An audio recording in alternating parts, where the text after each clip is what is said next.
everyone, it's Robin, RS Island Crafts, and welcome to my studio. This is my Whip It Wednesday video where I show you what I've been working on in the past week. I've gone ahead and opened my curtains today. It is 7:30 in the morning on Sunday morning. But I've been watching a lot of you guys showing all the different snow, and I don't have any snow, but I wanted to show you that after the storms leave your area and they come south, this is what they look like. In a level of 1 to 5, with 5 being the highest, in a severe storm warning, we are at level 1. I did just get the alert for a tornado warning, which means it's just possible that we're going to have the possibility of a tornado that could hit somewhere. Hopefully, fingers crossed, no tornadoes hit. I thought maybe you might want to get a little look outside my window and see what I look at when I'm sewing here. I sit this way looking at the wall and I can see out the window. At least during the winter. During the summer it's too hot to have those curtains open. At Sunday morning at 7:30 in the morning, the traffic isn't too bad, but if you wear headphones, earphones, whatever, and you watch my videos, chances are you're going to hear a lot of traffic or my air conditioning running. So this is a very mild and quiet day. So we're supposed to have a lot of wind. They have seen some water spouts out in the Gulf, which isn't unusual in storms like this. I can't complain because stay home during this time when the storm is out. The tornado warning is only for half an hour, and that just means, like I said, a possibility. It's the tornado watch is when you have to hunker down and watch out. They just say stay off the roads. They get pretty slickery. Yes, that's a word, slickery, in the rain like this, because all the oils come up off of the road to the surface and you can actually see it. And they said it's similar, not as bad as, but it's similar as like black ice in the way that you don't see those oil slicks until you're driving. So if you're one of those drivers that like to drive really fast, even if it's raining, you could miss one of these little oil slicks that just pop up out of nowhere and you can, spin out and have an accident. So it's really important to pay attention to what you're doing when you're driving in the rain down here, at least in this area of Florida. It rains before we get a cold front. So this means right now the temperatures, I think it's in the upper 50s, like 57 right now. It's going to be like 74 in the afternoon. Oh, what I was getting to is this storm will only last for a couple hours. By lunchtime, it'll be gone. So while you guys may have to be frozen and digging out and dealing with the snow for a very long time, some areas might get a little bit of flash flooding, but for the most part, it's just over and done with, and the sun will be out this afternoon. Now, on Tuesday and Wednesday, our overnight temperatures will be about 44, 46, so that's a little bit cold for us, and that's technically our winter week in January. No complaints. I love the rain. I'm just not a big fan of wind, tornado, and lightning. We're in our dry season, so I always worry not just about my house because it's a wood house. A lot of the houses have cement blocks, but mine has wood. And I always worry because anytime there's lightning, I always hear fire trucks go by, which means, unfortunately, either a field is caught on fire or a house. But you didn't come here for a weather report. I just wanted to let you know why I have my curtains open so you can kind of see what's going on in the background. But let me show you what I've been working on this week. We made the design boards with the foam core and, the Lori Holt design boards, and I really love these. I'm going to switch up my process a little bit when I make some more, just for quickness and ease, but I haven't even made a block using these yet, but just putting that fabric on and holding it and seeing that it just stays so well that I know they're going to be very useful. So I have my small one, I have my large one. I actually went up to the Dollar Tree to pick up some more foam core. All they had was the black, and yes, it's black on both sides. I was hoping for white on one side. It's white on the inside, if that matters, but that doesn't help me very much. For this project, I don't mind that it's black, but I did need some new foam core for doing my Etsy photos. I put the 2 pieces down, one this way to make kind of like a little bit of a light box, because you want to have a white background when you're doing the photos. So when I photoed something that I'm going to show you soon, I had to put a piece of white fabric behind it. It worked, but it wasn't the best. So I did get that, and then on the next ones, I'm going to go ahead and use this metallic. I have a silver with rainbows and kind of an aqua color, turquoisey color, that I'm going to use instead of the binding. I'm going to go ahead and use this duct tape. It is still called duct tape, yep. You don't get very much on a roll, but it's going to be enough to at least make one large one, a couple small ones. We'll see how many I get out of it. I'm thinking I'll probably make just large ones. I'll probably make one more small one and then just make large ones, because that way I can make small blocks on it or large blocks on it, keep a lot of scrap fabric on it for my tote bags and such. And I don't know how much I would use the small ones except for doing 6.5-inch blocks. So I think just having 2 of those will be plenty.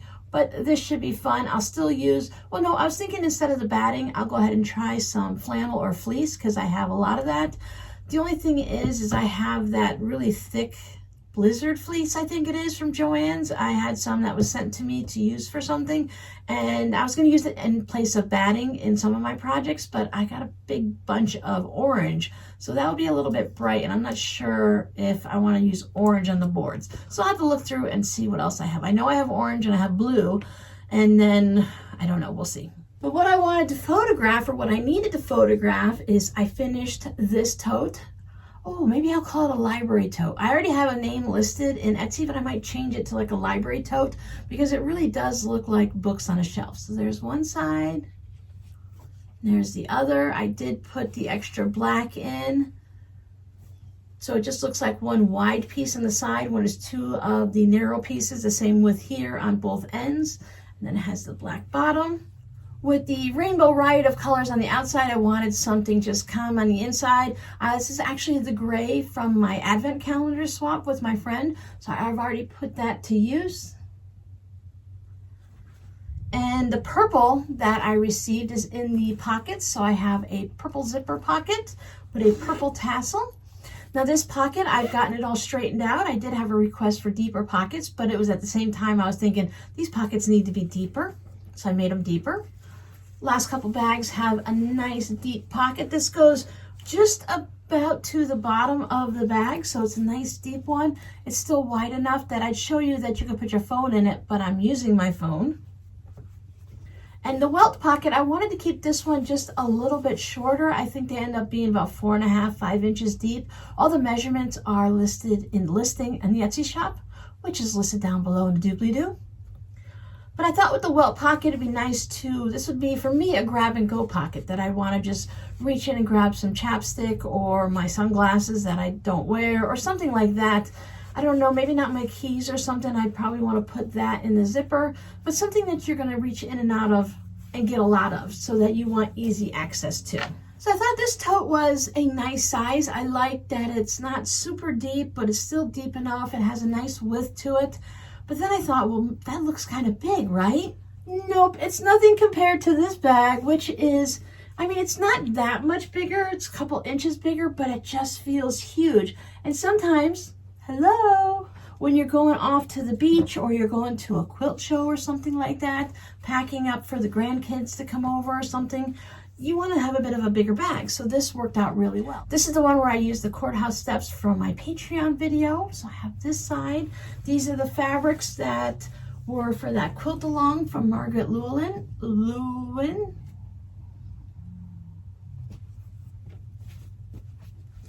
I put a green handle on the green side. I'm over here somewhere, and I used the cranberry on the cranberry side. And then I use this fun peachy, pinky, salmon-y colored print for the lining. And because of the type of the bag, again, I did the same color on both lining pieces. Not every bag needs to be wild and crazy. Sometimes you need to, well, all the time, I want to match my lining to my outside. So if I have a funky outside, then a funky lining works. So you have, this is a green that is, it is on the outside of the bag right here. So there's your little welt pocket. Again, all the pockets are going to be about the same size, give or take, depending on how I sew the seam allowance and how I happen to trim things up, but give or take the same size. So there is a nice amount of room there. This time I had the tag in that area. Green zipper, green tassel. This pocket has that fun bee fabric on it. So this goes all the way down nice and deep.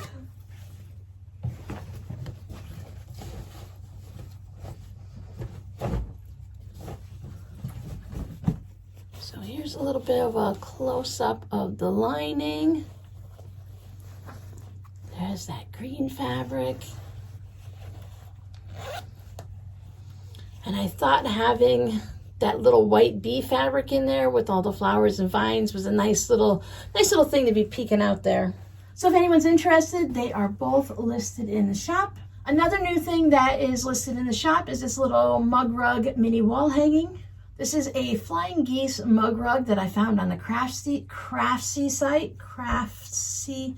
Boy, that is a tough word. It's a great name for the site, but it's a tough one to say. So these are used, this is made using charm squares. You might be able to see this charm square is different than these three, but they're all from the same pack and they all look about the same. And this one with the flying geese, this has, it's a 3D flying geese, so I can put my fingers into each one. So it's kind of like a pinwheel going around the center square there. Now this is going to be a video for my patrons. We did a little poll on which mug rug they'd like to make first, and this was the one that won, and I wanted to make sure I tested it out first. Kind of blends in with my shirt a little bit, but I wanted to make sure that I could see what I was doing and figure it out. It has some partial seams and stuff like that, but once you figure everything out, it's a really simple design.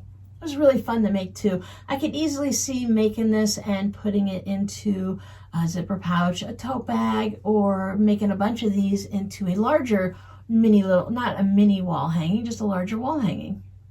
Again, it's listed in the Etsy shop if you want to go and check that out. So not only are we doing mug rugs on my Patreon channel, we are also doing quilt blocks. And for today's video, Sunday, that they're receiving, I just wanted to do some random ones, test out a couple of ideas and just play a little bit so that I had enough time to practice this before I did their video for next Sunday. So these are just some simple little, they're supposed to be 6.5 inches. This is some salvage, and they ended up being 6 inches based on the way I had to trim them up. And this is the calculator tape that I like to play with. So those will go into my little quilt block bin. The other thing I worked on was not very exciting for you guys to see. I cut up a bunch of batting for my fabric postcards. I actually had ran out with the last ones that I made, which is why I only made the number that I did.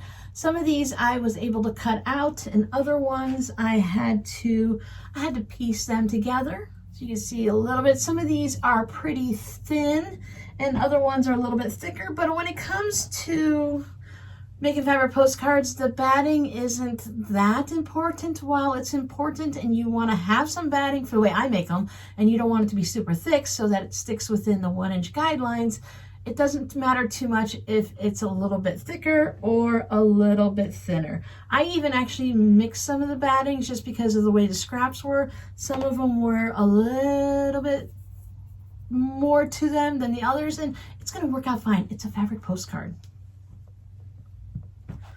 So I made so many rectangles, I shouldn't say squares, that my lid doesn't even stay on. So now I can go ahead and move forward and make some more fabric postcards. I have some plans for my patrons this year that involve these, so I want to make sure that I have the start of it, because it's hard to make products like this if you're going to be making 20 or 50 or something when you don't have things set up ahead of time. It's like I really need an assembly line, like when I'm making the scrappy cards, and it starts out with the batting. Since we're talking fabric postcards, I want to show you a new system that I'm working on. With my patrons, they get different rewards throughout the year, depending on what level they choose. The main reward for everyone is you get a video every Sunday, and I try to either incorporate them to the YouTube videos and make them expanded, show a different version, or just have something that's a nice in-depth long video. It doesn't matter on Patreon if the videos are 10 minutes or if they're an hour long. They know what they've signed up for. They're there to support my channel, and thank you guys so much for everyone that supports me here on YouTube and over on Patreon, because I know not everyone can afford to support me either by purchasing from my Etsy shop or supporting me through Patreon or any of the other things I have listed down below. But just watching these videos, all those pennies add up. I know a lot of YouTube channels say, well, I only get pennies on the dollar and stuff like that. But you guys are watching my videos, you're liking them, you're leaving comments, and if you share them, that's even better to bring in some new people that we get to hang out with. And it does all add up, because you could pick up a penny off the road, you could pick up a quarter, you find $1 on the road, it all adds up. You save your pennies. What's that saying? If you watch your pennies, the dollars will take care of themselves, or something like that. So I just want to thank everyone, all the new viewers that have popped in, all the people that have either are new and leaving comments or haven't left comments before and are now leaving comments, because I'm seeing a lot of new names down below. And I really appreciate it, and I enjoy chatting with you guys. So that was the other thing I did when I had a couple days where I had a couple hours at the end of the day and I didn't really want to get into sewing a new project. I did a little tidy up in here. I think I emptied out 6 or 8 of these. I put scraps away where they belonged. I took some projects that I combined all the little projects that I've been working on into one, and ones that I wasn't going to work on, I went ahead and resorted them back into the scrap bins and stuff so that I can just concentrate on what I have. I think I'm down to 1 or 2 of these left that have my projects. Yes, 2 of them. One of them has a scrappy calculator project in it, and then one of them just has all my other little projects. So I want to make sure I don't have more than this. Now, when it comes to projects, these 2 bins right here are the ones that I use for my tote bags. So I have tote bag ideas up there. So those take up more room. But for quick little things like the rest of these that I haven't finished, the ones that were going to be pin cushions, they are all sitting in there waiting for me too. All of that to say, I emptied out a little basket and I thought, well, what am I going to do with this basket? Then I had an idea. So since I'm going to be sending out fabric postcards regularly throughout the year to my patrons, I will update you guys in this Sunday's video so you know more about what I'm talking about. I thought this was going to come in really handy. So throughout the year, I'm going to be sending fabric postcards. So I can sit here and worry every month, okay, let me see, who do I have to send fabric postcards out to? What am I going to send out? Am I sending out scrappy cards? And then figure that out. Or I can take a rainy day like today when I'm really not in the mood for starting a new project. Like this morning, I will record this video, edit the video, and while it's uploading, well, maybe I'll just tinker around in here and not get into a big project and wait until Monday to start something big.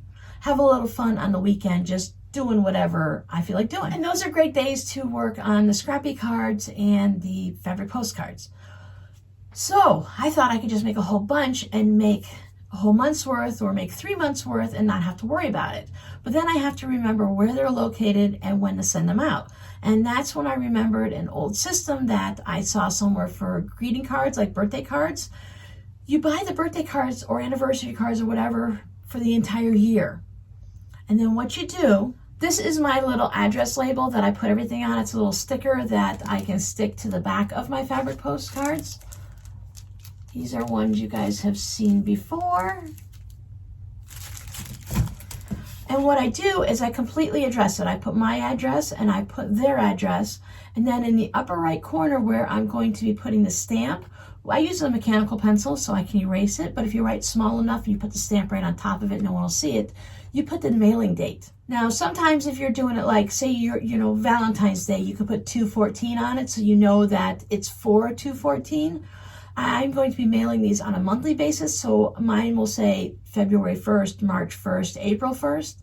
So those are the dates that I want to put it in the mail, not necessarily when they're going to receive it. I could mail it a little early, of course, if I want. So my plan is on the 1st and the 15th, which is really easy for me to remember, I will pull this little bin out. I will check them out and I will look. They're all in chronological order, monthly order. And I'll look like, okay, so this one is a Valentine's one, a nice little heart. It's for the month of February. And the date on the corner is February 1st. And I even put 22 on it for the year. I don't know, maybe if I get ahead of schedule and I'll be into next year, then I'll be into next year. And that's not going to happen until like October. But if I check this out on January 15th, I'll see if there's any at the end of January, if I have like a birthday one or an anniversary one or whatever, a friend one that I need to send out, I'll see it. Otherwise, I'm just going to check it on the 1st of the month and I'll say, okay, well, this one needs to go out for February. It's February 1st. Everything's ready to go. It's addressed. It's got everything on it. The only thing I need to do is put a stamp on it and then take it out to the mail. So I've done the work on a rainy afternoon day so that throughout the year as I get busy, and who knows, the 1st might be a live stream on a Friday, or it might be on a doctor's appointment or a grocery shopping day, or anything could happen, right? So on those days, I'll know I already have this ready and I won't fall behind. I just need to make sure I'm always staying a month ahead.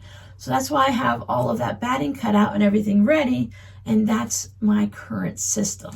Now this has worked for me in the past, so I have no worries that it's going to work for me now. I'm making sure that I'm not overextending myself. When Patreon, you can limit how many people are on each tier. So the higher we were interrupted by the alarm system, the tornado warning has been pushed to 8:30 now, so it's a little bit longer. It's not quite as windy. The sun is starting to lighten the sky. I mean, you can't really see it because of all the clouds and everything. The rain is still just a drizzle, so it's not too bad. But whatever I was saying, I think the system is going to work. It's worked in the past, so it should work now for me. It also gives me something to plan ahead for so that I can do monthly theme fabric postcards. I can send some for my code word giveaways. I can send some to friends, and I can put some in the shop if I want to. Just gives me a reason to make fabric postcards. Oh, I think what I was, I know what I was telling you guys is on Patreon, you can limit your tiers. So a lot of the people on there, they will have a higher tier where maybe they're going to send you out something large and expensive. There's a lot of musicians and stuff on there. So maybe you're getting a t-shirt or you're getting some type of a surprise bundle. So if you're having that, you don't want to have 100 people that are doing it if you can only handle sending out 5. For my patrons, the main reward is having their video every Sunday. Everything else on top of that is just a little bit of a bonus. Boy, this is a totally random video today. You guys are getting a little bit of everything. The last thing I wanted to show you is I have been working on some of my dishcloths. Some of you have already seen. I think one of these I've just finished recently. I'm almost finishing another one. But what I have for this little bin here is some Etsy tuck-ins. I really enjoyed putting in the little needle books in like December when everyone ordered something. I would do a little tuck-in. So I went through, and as I was cleaning out all the bins from in, not all of the bins, as I was going through some of the bins in my fabric room, there were some leftover things that I had.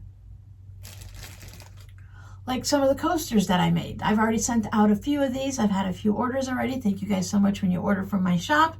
So I've just been putting little tuck-ins. So I have these, I have the dishcloths. I thought originally that's one of the things I wanted to do is tuck them in with orders. So I'm not going to like super rush, but if I have them, I will tuck one of them in. Generally, if you have a larger order, I might tuck in a couple things. I have dishcloths. And then I have the variety of key fobs that I made. Now, some of these, yes, they've been made a few years ago, but they've all been in a Ziploc baggie in a plastic Tupperware bin, so they're hermetically sealed and everything is safe and they're in still fine condition. It's not like they've deteriorated from the sun or anything like that. So I thought I would just go ahead and occasionally, depending on the order and the mood. So maybe if you order a tote bag, so you have this one, so maybe I might find something. And it's, this one happens to be a butterfly, but I could go through and find something that goes with it. So here's a black with some bright colors, so that might go with that one. So I just thought it'd be nice to have a little container like this, so when I make stuff that maybe I'm not going to put it in the shop, maybe it might be a pin cushion or something. Sometimes these smaller things cost more to list them and sell them on Etsy than they did to make them and the time involved and stuff, because of all the extra fees involved and stuff like that. If you don't list them in multiples, then it's not always economical and worth the time that it takes to go through the whole process of making it and listing it. They're not money makers really, and that's really what the Etsy shop is for, is to help support me so that I can keep making all these fun scrappy things and making videos for you guys, and for me to still live at home and not live with my children. I love my children, but I'm not ready to live with them yet. So if I want to test out a pattern and it comes out perfectly fine and I just wanted to make it because I wanted to make it, I could even make little mini blocks, turn my blocks into little mug rugs or mini wall hangings like this, and maybe I might want to tuck those in or something like that. It all depends on my mood. But I have a bin here, and now you guys know that you get a little extra tuck in whenever you order something in the Etsy shop. Now, unlike the batting, it does close tight, but there are still plenty of things in there, and I will put a variety in.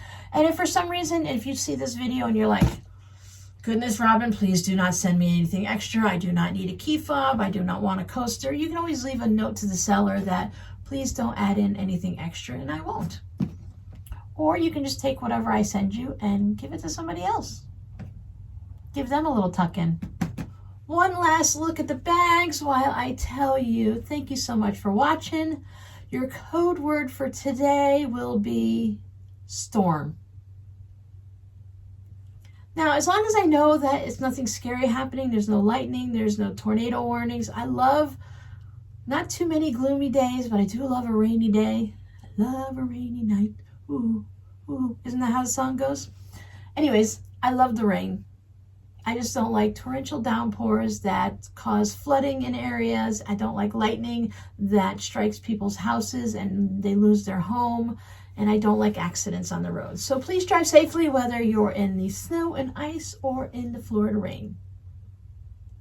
I'll see you guys next time. Thanks for watching. Thanks for hanging out. Thanks for commenting, liking, sharing, and all those fun YouTube things. Bye.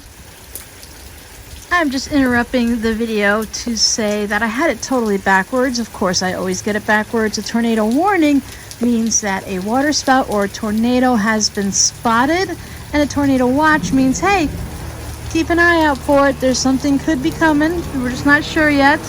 There was some damage in some trailer parks. There was some issues down by the beaches and stuff. And so far, so good here. Okay, that is the worst of it over. I just didn't want to leave you guys hanging. There was a handful of tornadoes that touched down, none directly in this area, like in my neighborhood type area. There was this, if you're looking and you see these aren't actual trees down, they cut those down yesterday. But there was, I think it was about 5 tornadoes that touched down in this area. Some along the beach, some along main roads. There was some vehicles that were flipped and some, of course, there's always trampolines and lawn furniture that goes everywhere. And as far as I could see so far, there hasn't been any home damages, thank goodness. There's still tornado warnings going all up along I-75 and stuff like that, but they've canceled ours. It's like 9:35 now, so we had our last one that expired at 9:30. They're building another house here next door. They're building another house diagonal in my backyard. They're building houses over here. We are in another housing boom. Guess it's a good time to build a house. But everything is fine. Hopefully everyone else around there is fine. The boys are 6 miles south of me, so they weren't in as much of a storm as I am. Miranda is 2 hours north, and she was on the outskirts of it, so she didn't have much problems.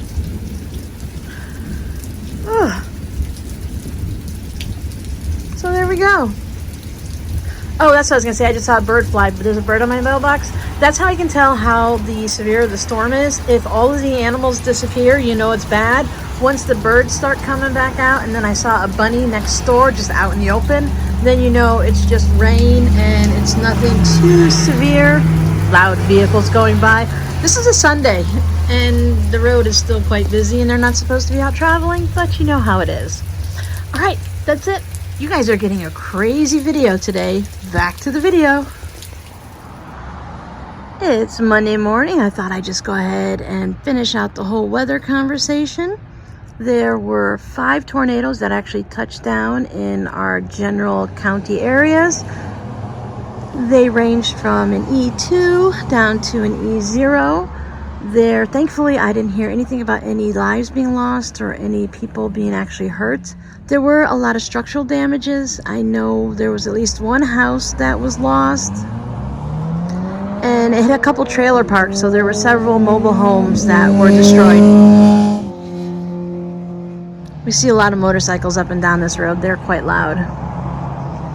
But this is what our morning looks like. The sun is coming up. It's already rained this morning, but I think the weather is going to be fine. Just a little chilly.